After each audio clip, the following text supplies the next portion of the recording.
И по 7 месеци од неговото формирање никако да профункционира Солидарниот фонд во Штип. Формирањето на вакво тело кое треба да пружи финансиска поддршка за лекување во странство беше меѓу првите работи кои ги вети градоначалникот, откако го доби градоначалничкиот мандат. Причина за нереализирање на иницијативата се долговите кои ги има постоечката фондација Лерит. Имаме една друга постапка која што треба да ја реализираме во наредниот период, а тоа е да една постоечка сметка која што имаме на општина Штип, а тоа е фондација, да ја ставиме во функција, но таа фондација има одредени долгови кои што треба да ги затвориме и потоа таа фондација ќе биде во функција за да може Солидарниот фонд да профункционира.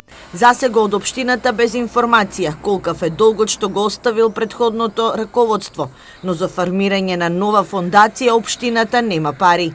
За да се формира фондација се потребни 10.000 евра, кои што досега немаме некој донатор кој што ќе сака да ги инвестира за да се формира таа фондација и затоа ќе преминеме втората фаза ние со постоечката која што имаме, но таа треба да помине на совет, да се применува, да се нејзината форма преиначи во тоа што треба во иднина да биде и тогаш ќе биде ставена во функција.